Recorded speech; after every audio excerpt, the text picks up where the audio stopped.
তো আজকে বুধবার, মন্দারমণিতে আজকে আমাদের সেকেন্ড ডে। এখন বাজে সকাল 8টা। আমরা এখন রুম চেঞ্জ করেছি। আপনাদেরকে বলেছিলাম যে কালকে আমরা বিচ সাইডে ছিলাম, এটা দেখে আমাদের খুব ভালো লেগেছে, তাই আমরা আজকে পুল সাইডে আসবো। তো আমরা কালকে কথা বলে গেছিলাম, ওরা বলেছিল সকাল 8টার মধ্যে রেডি থাকবেন, আমরা গিয়ে নিয়ে আসবো। 8টার মধ্যে আমরা রেডি হয়েও গিয়েছিলাম। কুট্টুস তো এত তাড়াতাড়ি ওঠে না, সেদিনকে উঠে গিয়েছিল। এই ঘুম ঘুম চোখে আমরা এই দিক থেকে ওদিকে যাচ্ছি লাগেজ নিয়ে।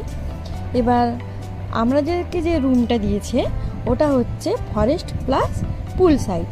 আর এখানে এই একটাই রুম আছে, স্পেশাল রুম, যেটা একটা জানালা থেকে দুটো দেখা যায়, মানে বেলকনিতে আপনি গেলে ফরেস্ট প্লাস পুল দুটোই দেখতে পাবেন।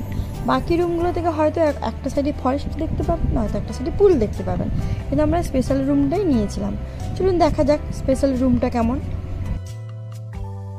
এই পুল সাইডের যে রিসোর্টটা, এদের ডেকোরেশন আবার অন্যরকম, বিচ সাইডের মতো একদমই না। এটা আবার কিছুটা অ্যাস্থেটিক। অনেকে যারা মেফেয়ার লাগুনি থেকেছেন তারা কিছুটা কম্পেয়ার করতে পারবেন, ওখানকার মতোই কিছুটা ধরতে পারেন। পুরো গাছগাছালি দিয়ে ভর্তি, ডেকোরেশনটাও ঠিক অ্যাস্থেটিক টাইপের। দরজা, জানালা, লাইট সব কিছু একটু অন্যরকম। একটা মিনি ফ্রিজও আছে, তো ভালোই হয়েছে, আমরা জল টল রাখতে সুবিধে হবে। তো বাকি এই যে বেড, সাথে যা যা থাকে, চা, কফি, একটা টেবিল, দুটো চেয়ার, সব থেকে যেটা ভালো সেটা হচ্ছে একটা বেলকনি আছে। আর আমাদের এই যে মাথার কাছে যে জানালাটা, ওখান থেকে একদম পুলটা পরিষ্কার দেখা যায়। এই যে এখান থেকে পুলটা একদম পরিষ্কার দেখা যায়।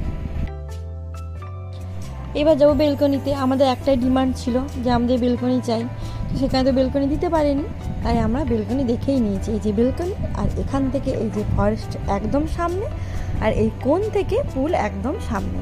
যদি বৃষ্টি আজকে হতো তাহলে খুব ভালো লাগতো, কিন্তু যাই হোক বৃষ্টি না হলেও মেঘলা ওয়েদার ছিল, তো দারুণ হাওয়া দিচ্ছিল। আর এখানে বসে মানে মনে হচ্ছিল যেন আমি বিচেই বসে আছি, এত সুন্দর হাওয়া, মনোরম একটা পরিবেশ।